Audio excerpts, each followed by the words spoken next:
Hola, ¿qué tal?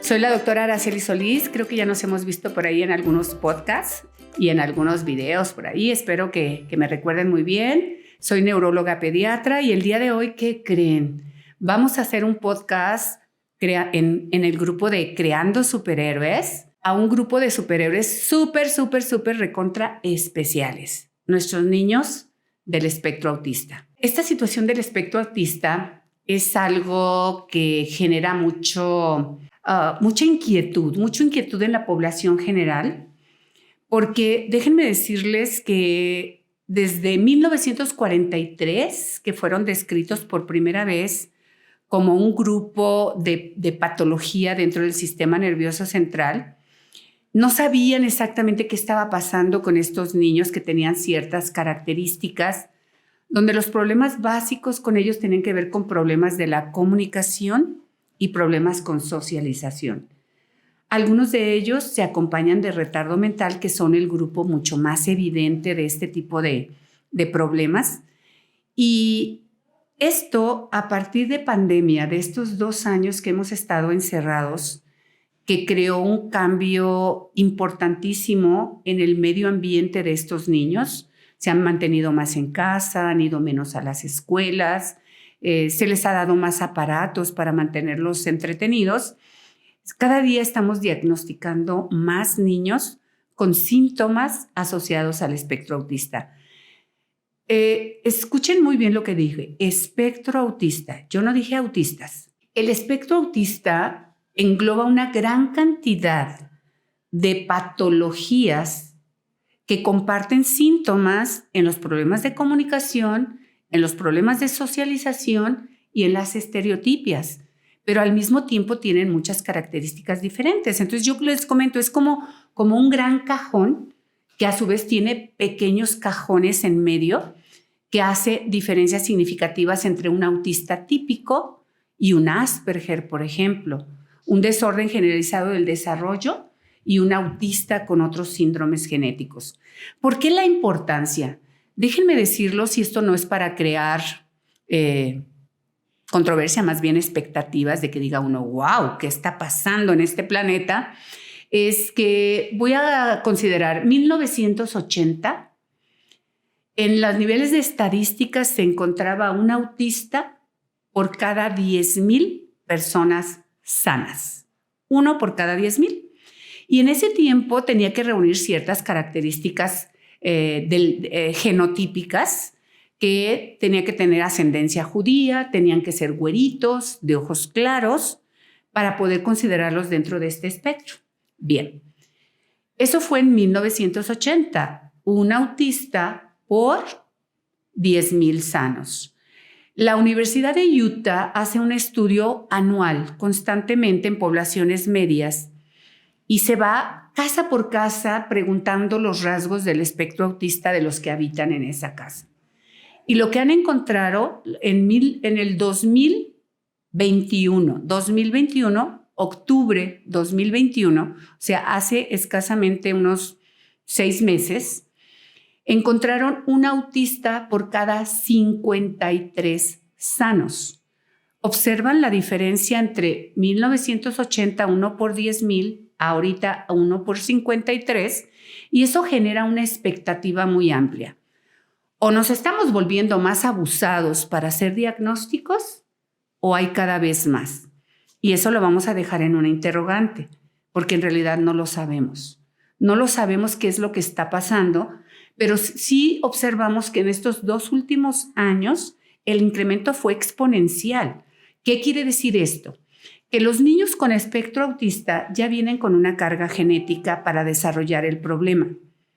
Pero los factores ambientales, como el aislamiento social, el que no vayan a escuelas, que no socialicen con otros niños, hijos únicos creados o solamente cuidados por adultos, que no van a estancias infantiles, son los niños con mayor posibilidad de presentar estos rasgos.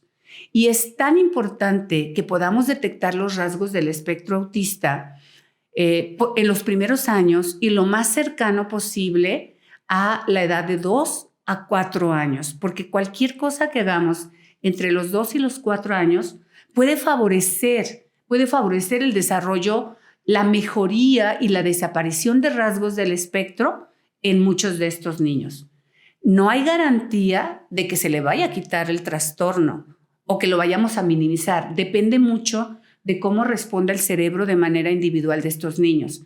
Pero la mayor oportunidad para ayudarlos a desarrollarse o a salir o a disminuir los síntomas del espectro se encuentran entre los 2 y los 4 años. ¿Hay manera de darnos cuenta de los signos del espectro autista desde antes?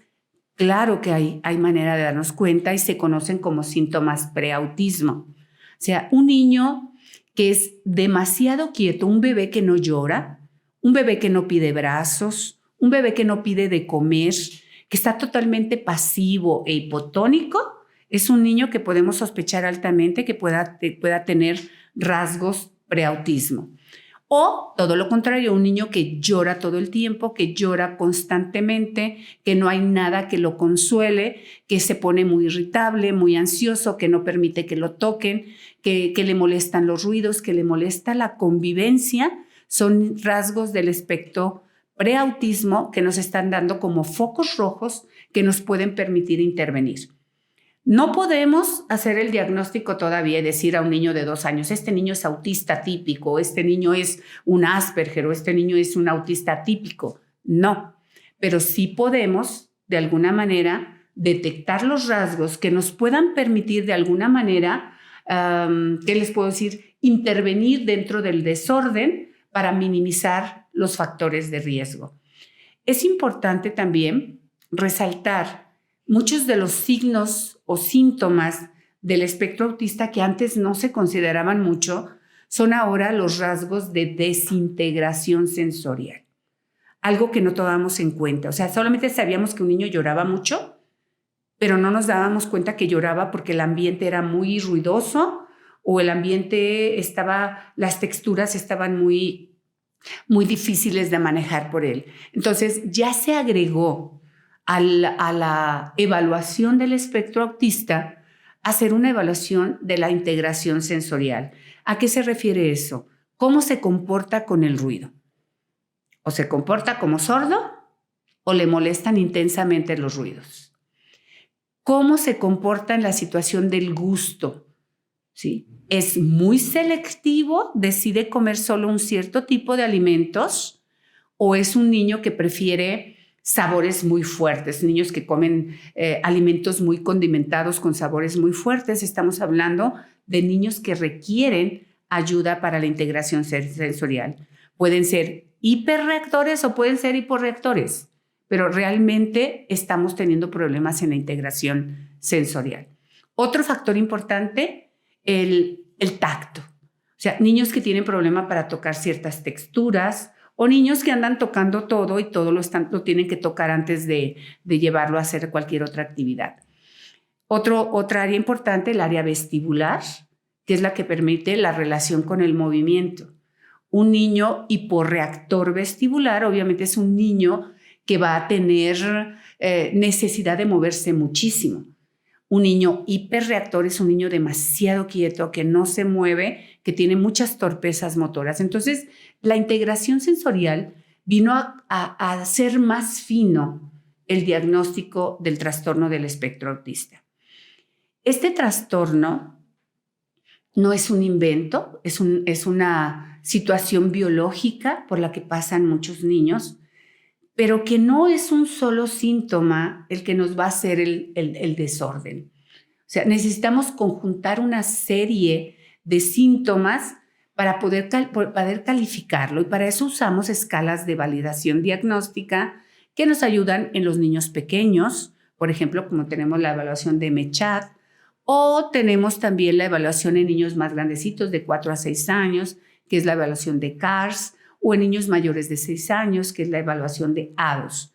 ¿Esto por qué lo digo? Porque a veces, como ahorita se están haciendo o se están creando por la gran cantidad de niños que están pasando por estos síntomas del espectro autista, se están creando muchos centros, hacemos todo como muy planificado y a todos les queremos aplicar los mismos tipos de pruebas cuando en realidad no califican.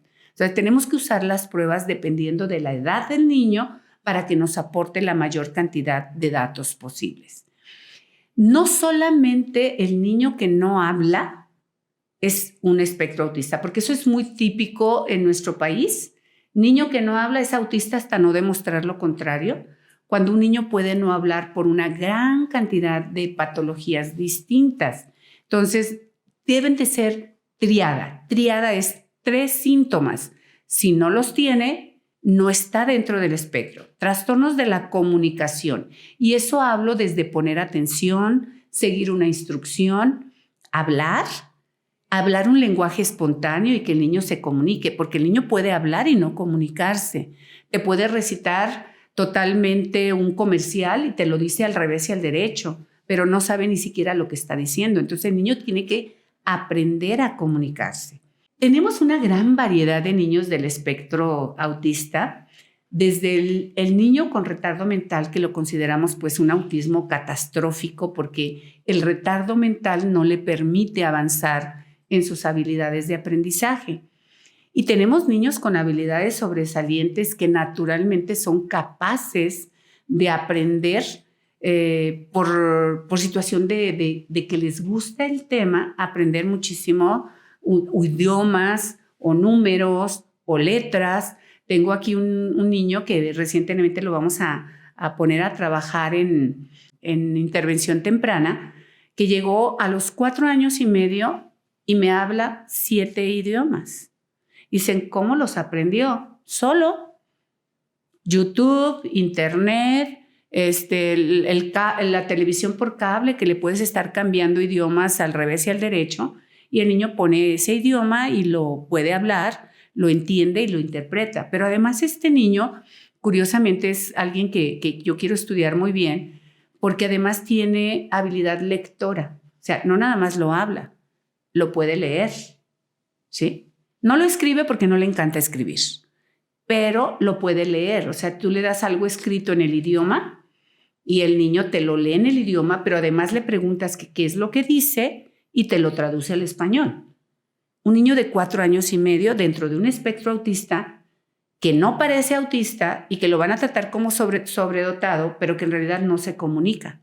O sea, él te puede recitar todo el comercial en inglés, en español, en hebreo, en chino, en coreano, pero solo te lo recita. En realidad no lo está entendiendo gran cosa, qué es lo que está diciendo con esas palabras. Simplemente las traduce, las interpreta, las puede leer, las puede hablar, pero tú le dices que qué significa eso que te está diciendo y no puede entender el proceso del significado por la edad y por el espectro. Entonces, hay datos tan sutiles que pueden pasar desapercibidos y que además los papás incrementan la habilidad que el niño tiene, ¿no? Y el gusto que tiene por algún tema. Y entonces el niño sabe de ese tema y sale de ese tema y ya no sabe otras cosas. Entonces, realmente el espectro autista es muy amplio, por eso se habla de un espectro. Y no hay un autista igual a otro. ¿Sí? Entonces no podemos hacer un diagnóstico siempre así tan a la ligera que lo encasille dentro de un patrón cuando realmente el niño está evolucionando, su cerebro está madurando, está aprendiendo nuevas cosas y puede lograr habilidades distintas.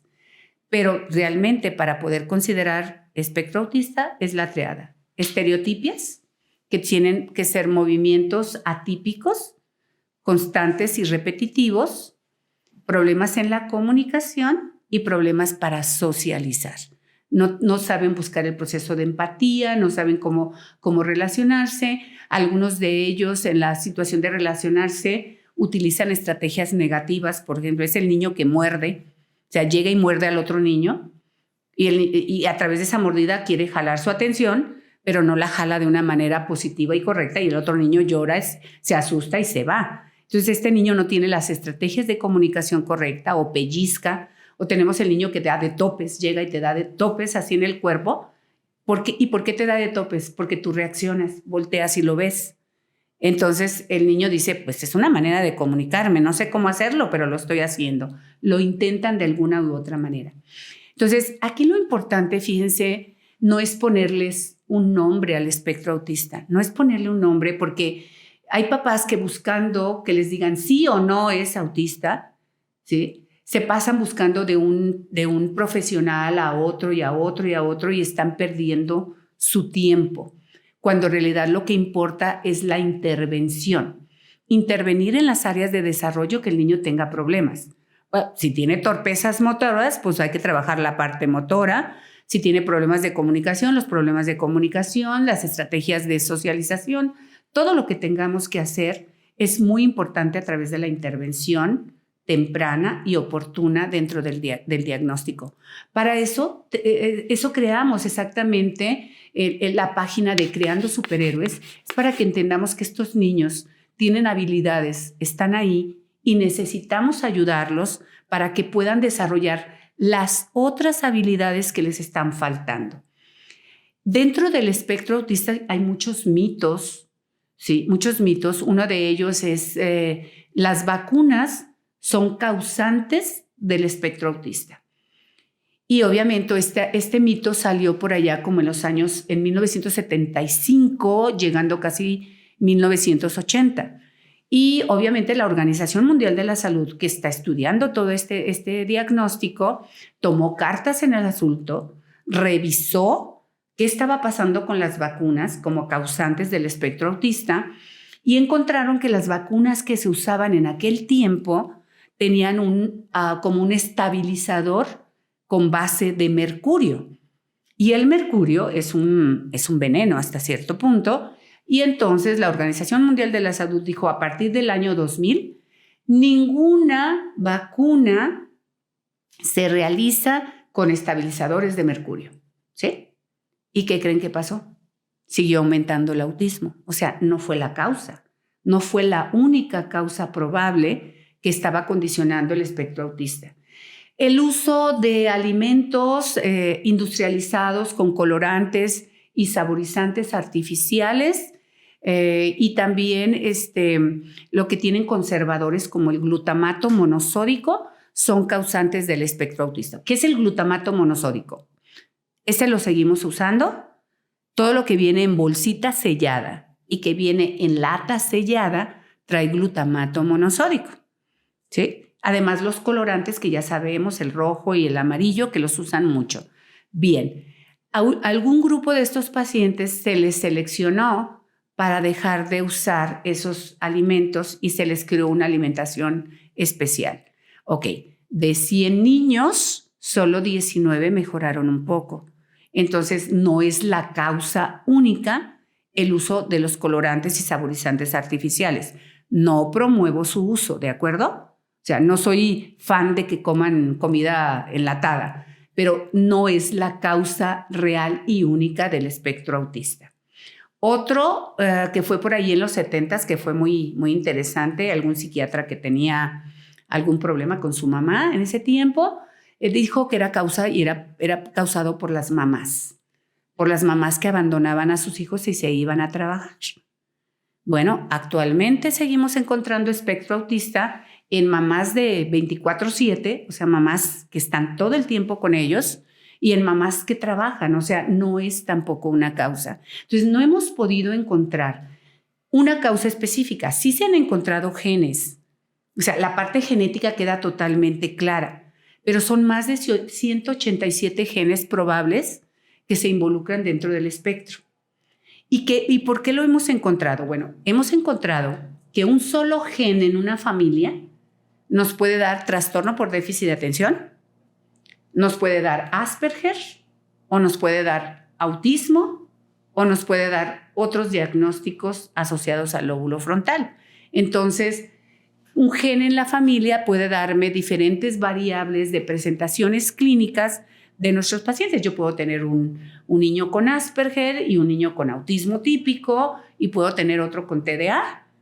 Y puede pasar. ¿Por qué? Porque la genética así es dentro de estos procesos. Entonces, esto no es un estudio nuevo del espectro autista. El espectro autista, desde 1929, por ahí así, una psiquiatra rusa, la doctora Cheresewa, fue la que hizo la primera mención del espectro, pero lo asoció ella a conductas esquizoides, dijo. Y como ella mencionó la palabra conducta esquizoide, dijo, pues está más asociado a la esquizofrenia. Y entonces, como la esquizofrenia ya existe, no se puede catalogar como una enfermedad o patología nueva. ¿Para qué es importante que se catalogara como algo nuevo? Bueno, porque la Organización Mundial de la Salud aporta dinero para que se investigue esa enfermedad y se logre encontrar apoyo para mejorar el cuadro clínico de estos niños. Nada más para ponerles un ejemplo, hablando de generalidades, porque estamos hablando en forma general del espectro autista, la Organización Mundial de la Salud dice ahorita que 6% de la población mundial tiene características Asperger.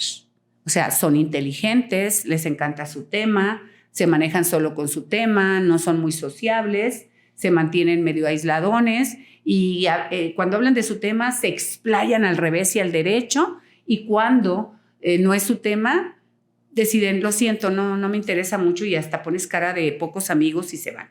Entonces, ¿cuántos jóvenes con características Asperger o un autismo ligero, como le llaman también, aunque no es así tal cual, porque un autismo ligero se llama savant, que son niños muy inteligentes, pero siguen siendo autistas, y Asperger tiene una característica y comportamiento diferente. Generalmente su nivel de inteligencia es de normal a superior en el Asperger, y el autista típico es de normal a inferior. Entonces, hay que tomar en consideración para evaluar los diferentes subtipos del espectro, porque cada uno de estos niños tiene diferentes necesidades académicas, ambientales y escolares, y todo lo que tenga que ver también con la familia. Entonces, entendiendo el espectro desde el punto de vista de problema de comunicación, problema de socialización y estereotipias, alteraciones sensoriales, eso nos ayuda a poder establecer un patrón de apoyo adecuado para ese niño. En el autismo típico, por ejemplo, es algo que tenemos que considerar. De cada 10 niños, 3 no van a hablar, hagamos lo que hagamos. Hagamos nuestro mejor esfuerzo, lo metamos a terapias de todas las que quieran, no va a hablar. 30% de estos niños no hablan, ¿sí? 25% de estos niños van a padecer convulsiones en algún momento de su vida asociado a su evolución genética. Entonces, para eso es importante conocer los diferentes subtipos. O sea, no es lo mismo que yo te diga a un niño de 4 años y medio, 5, que hasta los 5 podemos hacer el diagnóstico de Asperger, pero ya desde antes podemos evaluar definitivamente hacia dónde se dirige ese espectro autista, ¿sí? Oficialmente no podemos hacer el diagnóstico, pero extraoficialmente sí podemos hacer el diagnóstico. Decir, bueno, hasta los 5 te digo que es Asperger, pero desde ahorita sabemos que sí lo es. Su evolución va a ser mucho mejor, su calidad de vida va a ser mejor que un niño con un autismo típico. Y también dentro del autismo típico, los niños que tienen un nivel leve es muy diferente con un coeficiente de inteligencia normal a un niño que tiene un nivel severo o grave con un nivel de inteligencia inferior. Entonces, por eso es que les digo que no existe ningún autista idéntico, no hay un patrón de terapias que se deban de aplicar en forma sistemática a todos los niños del espectro autista. Cada niño tiene su propia necesidad, su propia valoración, su propia edad y su propia neuroplasticidad. Definiendo neuroplasticidad es la capacidad que tiene el cerebrito de ese niño para autorrepararse, para mejorar los factores de comunicación y para poder hacer mayor cantidad de sinapsis y conexiones que le puedan ayudar a ese cerebro. El día de hoy yo mi tema fundamental era hablarles en forma general del espectro, pero me gustaría muchísimo que me mandaran, por favor, a través de nuestras páginas de Facebook, de Instagram y de YouTube y Spotify, nos fueran mandando, por favor, en Facebook e Instagram en Cinte Dice Cómo, y en YouTube y Spotify en Creando Superhéroes, sus puntos de vista, sus dudas, o sobre todo cómo quieren que ustedes que ampliemos el tema del espectro autista. Podemos hablar desde autismo y tratamiento, podemos hablar ¿Qué pasa con el autismo y la terapia con animales? ¿Qué pasa con el autismo y las terapias sensoriales? Porque hay que entender también las terapias sensoriales. No nada más voy a darle terapia sensorial. Es muy diferente una terapia sensorial de una terapia de integración sensorial. Y existen ya publicaciones muy, muy grandes, muy amplias, que nos llevan a ver cómo aplicando las terapias de una manera oportuna y correcta nos pueden ayudar a mejorar la evolución de este niño. Ojo, existen los tratamientos farmacológicos, pero el tratamiento farmacológico no le va a curar el autismo y eso nos debe quedar muy, muy claro. El tratamiento farmacológico es para hacer de una manera paliativa los síntomas, hacer que los síntomas disminuyan y ayudarlo en sus procesos del neurodesarrollo para que ese cerebro tenga mayor capacidad de aceptar el proceso de terapias. El fármaco dentro del espectro autista es muy amplio, hay protocolos internacionales y protocolos nacionales de cómo podemos manejar diferentes tipos de fármacos que nos pueden ayudar a ser paliativo. Paliativo es controlar los síntomas que nos ayuden para que el niño pueda responder de una mejor manera a terapia. Definitivamente el espectro autista necesita terapia. Y no necesita terapia, la hora de terapia que viene a tomar a un centro de servicio como Servicios Integrales de Neurología y Desarrollo. Es la terapia que haga aquí, más la terapia que podamos hacer en escuela, más la terapia que podamos hacer en casa, que son terapias sumamente hermosas, que pueden ser, hacerlas parecer como juegos divertidos para los niños, que nos ayuden para que el niño logre los procesos correctos en comunicación y en habilidades de manejo sensorial y de integración social. Entonces, es muy importante que cuando ustedes tengan un niño dentro del espectro autista, se aseguren muy bien de que llegan a un centro que conoce el espectro autista, que sabe lo que tiene que hacer, que sabe de lo que es la cuestión sensorial, que entiendan el proceso. Y por favor, pregúntenle mucho a sus terapeutas, a sus médicos, más del espectro autista. Entre más sepan los papás del espectro autista, mejores oportunidades van a tener para ayudar a su niño a que desarrolle lo máximo de potencia que pudiera tener. Entonces, de verdad, les doy muchas gracias por darme la oportunidad de estar aquí con ustedes en este podcast, en Creando Superhéroes. Pero esto yo quiero que lo tomen solo como una introducción al tema y que me den la oportunidad más adelante de poder hablarles un poquitito más en forma específica de alguna variante o algún apartado de este tema. Les recuerdo mucho que estamos en Facebook e Instagram, en Sin Te Dice Cómo, YouTube, Spotify, Creando Superhéroes. Aquí los espero en nuestro próximo podcast.